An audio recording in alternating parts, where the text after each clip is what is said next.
உடையவர சன்னதின்னு பேருங்க. பாஷ்யக்காரர் பெரிய நம்பிகள் எழுதிருக்கார். இதில் தொட்டுள்ள சின்ன கண்ணன் எழுதிருக்கார். இந்த கண்ணன் பெரிய நம்பிகள் ஆராதனை பண்ண கண்ணன். பக்கத்தில் சின்னதாக சுதர்சன பாஞ்சஜன்யம், அதாவது சங்கு சக்கரம் ரெண்டும் இருக்குது. இந்த சங்கு சக்கரத்தினால தான் பெரிய நம்பிகள் ராமானுஜருக்கு சமாசரணம் பண்ணப்பட்டது. அதனால் இந்த சங்கு சக்கரம் ரெண்டும் இங்கே சுரங்கத்தில் இருந்ததாக அதை எடுத்து இங்கே ராமானுஜர் சன்னதியிலேயே பூஜைக்கு வச்சுருக்கா. ராமானுஜர் என்ற ஏரியை காத்து கொடுத்த பெருமாள், ஏரி காத்த பெருமாள்ன்றதாக ஒரு அர்த்தம் உண்டு. சம்பிரதாய ரீதியாக ராமானுஜர் என்ற ஏரி, அதில் தீர்த்தந்தான் பகவானுடைய கிருப்பை. கீழே கால்வாய்கள் தான் அந்த பகவானுடைய கிருப்பையானது தன் கால்வாய்கள் வழியாக சென்று பயிர்கள்கெல்லாம் போய் அடைகிறது. பயிர்கள் தான் ஜீவாத்மா.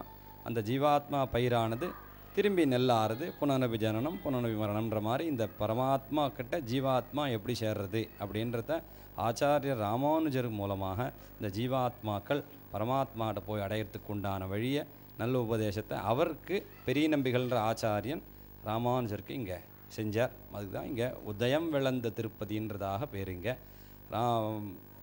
அஷ்டாட்சரம் துவயம்ன்ற 2 மந்திரம் இந்த ஊரில் முதல்ல ராமானுஜருக்கு உபதேசம் பண்ணப்பட்டது. அதனால் இங்கே ராமானுஜர் 2வது கிரகஸ்தாசிரமத்தில் எழுதிருக்கார். எல்லா இடங்களிலும் சந்நியாச ஆசிரமம் உண்டு.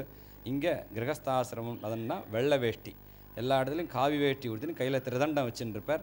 இங்கே அந்த ஒரு சேவை கிடையாது. ஏன்னா இங்கே சமாசரணம்ன்றது பஞ்சசம்ஸ்காரம்ன்றது கிரகஸ்தாசிரமத்தில் பண்ண வேண்டிய கர்மாவானதுனால முன்னடியாக நடந்தது இங்கே. அதனால் இங்கே வந்தார் அப்படின்றதுக்கு இங்கே சுரங்கத்திலேயே இங்கே சங்கு சக்கரம் ரெண்டும் கண்ணன் அவர் ஆராத்திய தேவத்தை எல்லாமே இங்கே கிடச்சதுனால இங்கே சன்னதியிலேயே இங்கே வச்சு ஆராதனை பண்ணப்பட்டிருக்குது.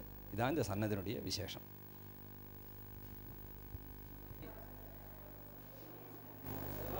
பிருந்தாவனதனம் அல்லவீயனவல்லவம் ஜெயந்தி சம்பவந்தாம் வைஜெயந்தி பூஷணம் என்னுயிர் வந்தளித்தவரை சரணம்புக்கு யானடைவேன் அவர் குருக்கள் இறைவணங்கி சின்ன அருளால் பெரும்பூதூர் வந்தவள்ள பெரிய நம்பி ஆள வந்தார் மணக்கால் நம்பி நன்னறியை அவர் குறைத்து உய்யக் கொண்டார் நாதமுனி சடகோபன் சேனநாதன் என் அமுத திருமகளின்